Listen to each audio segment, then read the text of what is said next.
I've always hated the question, what's your favorite movie? It was always an impossible question for me to answer.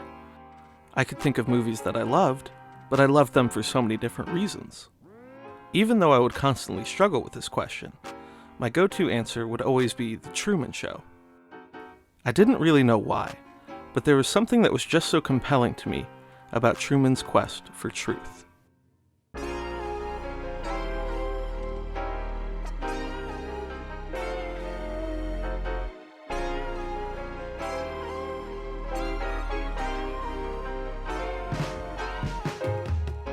The first thing that stands out is Truman's name, True Man.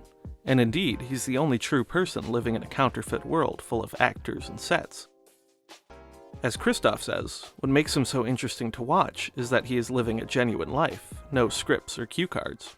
And while he himself is true, he doesn't understand at first that the world around him is false.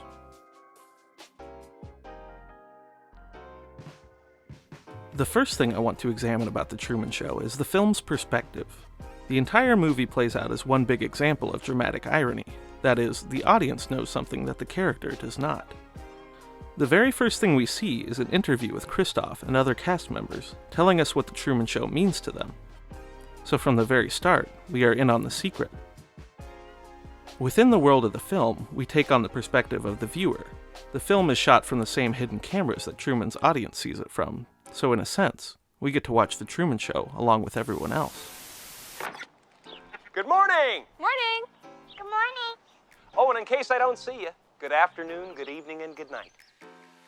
Imagine for a moment how different the film would be if we saw things from Truman's perspective.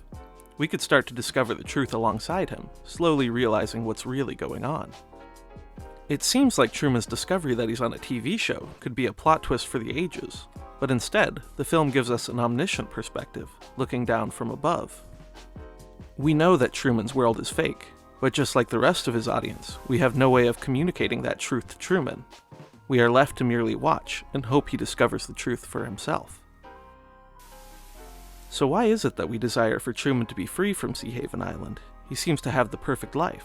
A good job, a beautiful wife, safety and security. The whole world within the show revolves around him. Any one of us might desire a life like this, and yet, inside of each of us is an even deeper desire for truth. We can't accept the blissful obliviousness of a false existence, and therefore, we root for Truman to be free from his fake life. I'm reminded of Plato's allegory of the cave, in which prisoners are chained and forced to look at a wall showing them shadows of objects being cast by a fire behind them. The prisoners accept these shadows as the true versions of the objects casting the shadows, unable to see the true versions themselves inside of the cave. In Truman's case, the cave is Sea Haven Island. He is trapped inside with actors masquerading as real people. Everything around him is merely a false version of what exists in real life, a pale imitation of reality. We long for Truman to break out of this lie. We celebrate as we see him start to put the pieces together, and we mourn when he seems to accept his false reality again. Finally, he is pushed to the edge and can no longer live in the world of the lie, and embarks on his quest for freedom. But ahead of him is still unknown. Who knows what his life will look like outside of the cave? The world may no longer be as safe and comfortable as it once was. The door ahead of him is dark black, rather than glowing white, masking what lies ahead.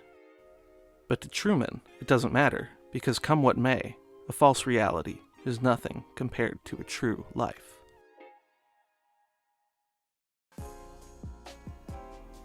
Hey guys, thanks so much for watching. If you like what you see and you want to see more, please consider subscribing if you haven't already done so, and comment down below what your go-to favorite movie is, or what you love about The Truman Show.